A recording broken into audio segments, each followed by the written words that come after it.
بسم اللہ الرحمن الرحیم۔ السلام علیکم ورحمۃ اللہ وبرکاتہ۔ آپ دیکھ رہے ہیں یوٹیوب چینل اور میرا نام ہے علی ظفر راقی۔ آج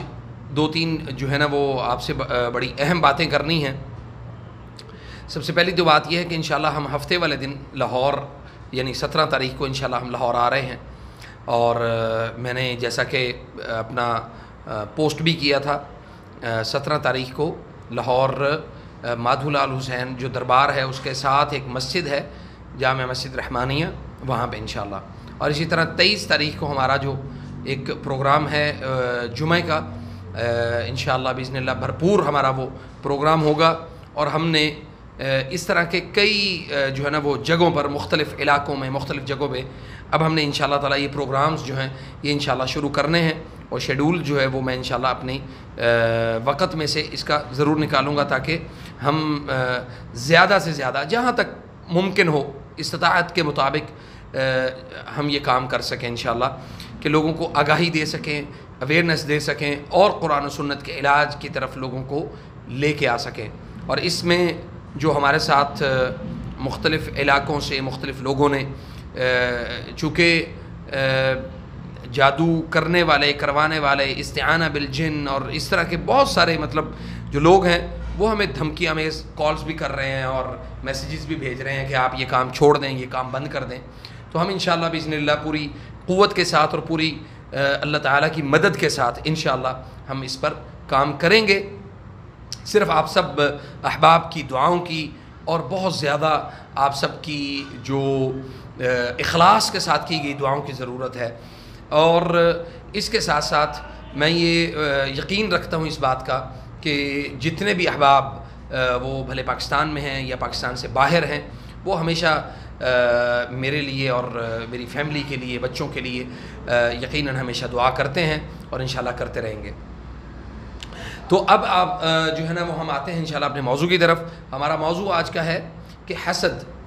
انسان کو کس طرح سے مبتلا کرتا ہے تکالیف میں، مصائب میں، اور اس کے ساتھ ساتھ حسد اگر ہو تو وہ کنورٹ کیسے ہوتا ہے جادو میں۔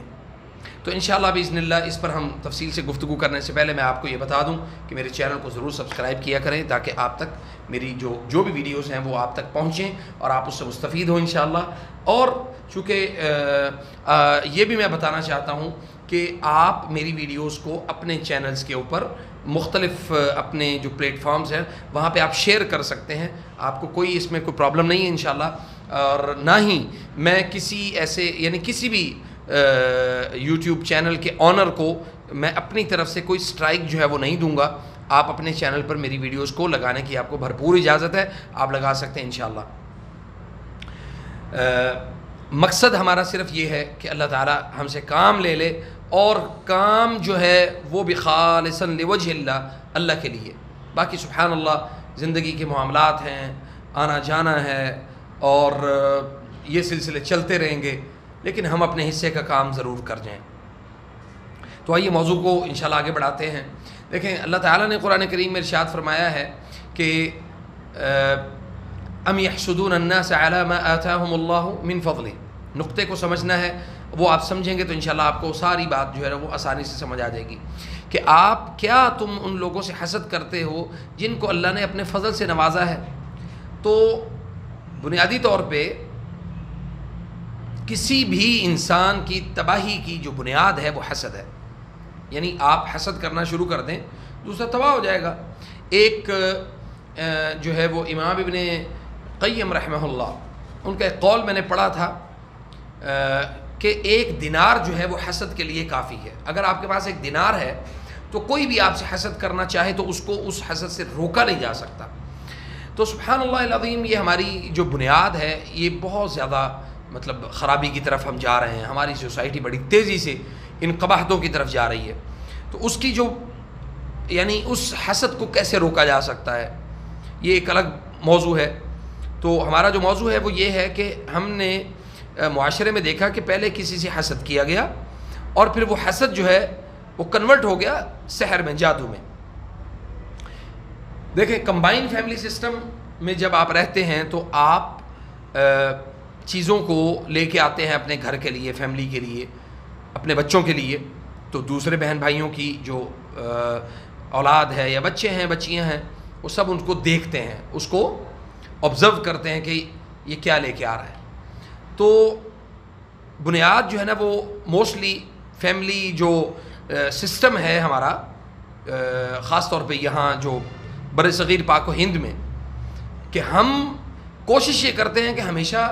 دیکھیں ماں باپ اپنی نیت کے مطابق جو ہے نا وہ اپنی اولاد کو ہمیشہ جوڑ کے رکھتے ہیں کہ جڑے رہیں میرے بچے, میری فیملی ایک جگہ پہ رہے, میرے سامنے رہیں, میں کبھی بھی مطلب ان کو الگ نہ دیکھوں, ان کو جدا نہ دیکھوں.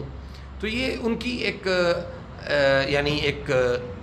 وہ سمجھتے ہیں, والدین یہ سمجھتے ہیں کہ میری اولاد کو جو ہے وہ ایک چھت کے نیچے ہمیشہ رہنا چاہیے. لیکن وقت کا تقاضا ہے, آہستہ آہستہ وقت جیسے جیسے بدلتا ہے تو آپ کی ضروریات بدلتی ہیں, آپ کی سوچ اور فکر بدلتی ہے. تو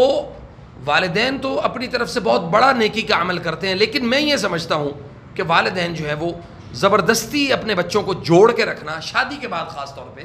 یہ بڑا ظلم کرتے ہیں. انہیں اس ظلم کا اندازہ تب ہوتا ہے جب وہ خود تو بڑھاپے میں ہوتے ہیں, لیکن اولاد چونکہ جوان ہوتی ہے, اولاد آگے جوانی کی طرف آ رہی ہوتی ہے, تو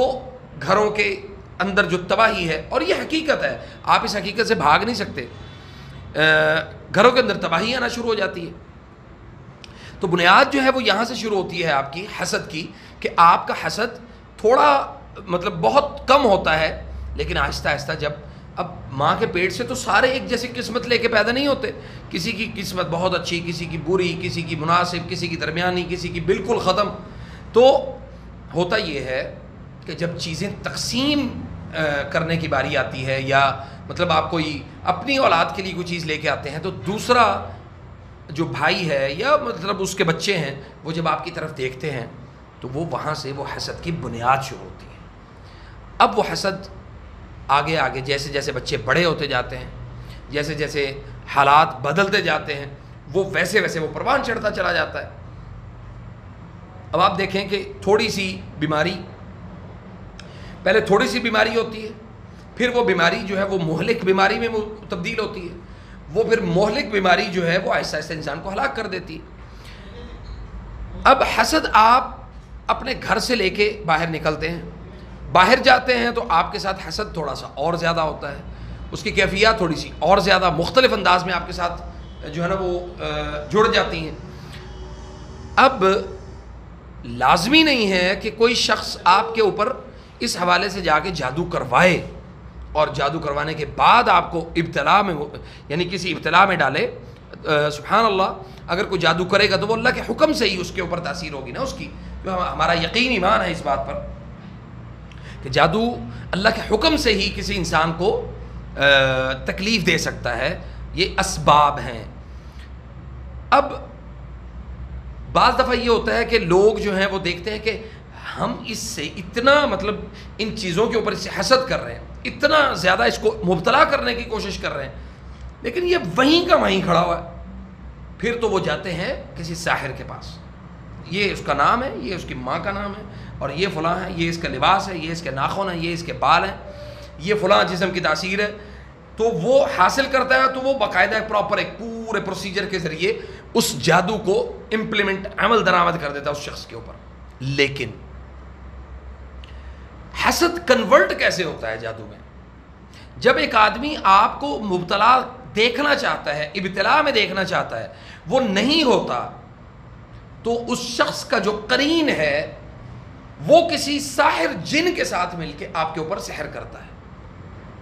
وہ شخص, یہ دوبارہ میں آپ کو ریپیٹ کر دوں, یعنی جو حاسد ہے وہ محسود کے لیے کسی ایسے قرین کا,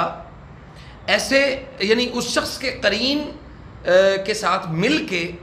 اس کے ساتھ ایک جن, ساحر جن, جادوگر جن, وہ اس کے اوپر سحر کرتا ہے, اور وہ سحر یعنی وہ حسد جو ہے وہ جادو میں کنورٹ ہو جاتا ہے. اور پھر آپ کو دو چیزوں کا علاج کرنا پڑتا ہے, حسد اور سحر. موسٹلی ہماری سوسائٹی میں یہ عام ہے یہ بات, لیکن چونکہ ماشاءاللہ سے پہلے پرانے وقتوں میں لوگ بڑے بے وقوف ہوا کرتے تھے, تو آج کل جتنے لوگ ہیں وہ سب کے سب عقل مند ہیں, دانا ہیں, سمجھدار ہیں. ہر بندہ ایک جو ہے نا وہ آئنسٹائن کی ڈگری لے کے بیٹھا ہوا ہے، ہر بندے کے پاس آئنسٹائن کی ڈگری ہے، جی میرے سے بڑا سائنسدان کوئی نہیں. تو آپ جتنا یعنی جیسے جیسے یہ ایکسپینڈ ہوا ہے سوشل میڈیا لوگوں کے ہاتھوں میں آیا ہے، ہر بندہ آپ کو دائی، ہر بندہ آپ کو ناصح، ہر بندہ آپ کو عالم، ہر بندہ آپ کو مفتی، اور ہر بندہ آپ کو حکیم نظر آئے گا جب سے یہ سوشل میڈیا ایکسپینڈ ہوا. تو اس لیے لوگوں کے پاس عقلی دلائل بہت زیادہ آ گئے ہیں. قرآن و سنت کے دلائل تو ابھی تک موجود نہیں ہیں. جب قرآن و سنت کے دلائل ان کے عقلی دلائل سے ٹکراتے ہیں تو ان کا علم جو ہے وہ دفن ہو جاتا ہے. اس لیے اللہ تعالیٰ سے ہمیشہ یہ دعا کیا کریں کہ اللہم فقہنا فی الدین، یا اللہ ہمیں دین کے اندر دینی معاملات میں سمجھ عطا فرما. ہماری سوسائٹی، ہمارا معاشرہ، ہمارے لوگ، ہمارے عزیز و اقارب، رشتہ دار، یہ سب کے سب اس چیز کو اپنے اوپر اگر لازم کر لیں کہ ہم نے کوئی بات کرنی ہے تو وہ علم کے ساتھ کرنی ہے، کوئی بات سننی ہے تو وہ علم کی بات سننی ہے. قصے اور کہانیوں کی طرف ہمارا رجحان اگر کم ہوگا تو یقیناً ہم معاشرے میں ایک مثبت تبدیلی پیدا کر سکتے ہیں. اللہ تعالیٰ آپ سب کو اس ساری ویڈیو کو دیکھنے کی اور اس کو سمجھنے کی، ان چیزوں کو یعنی اپنے عقل اور فہم اور قرآن و سنت کے دلائل کے مطابق ان ساری چیزوں کو سمجھنے کی توفیق عطا فرمائے، اور اللہ اس علم کو میرے لیے اور آپ کے لیے نفع بخش بنائے. والسلام علیکم ورحمۃ اللہ وبرکاتہ.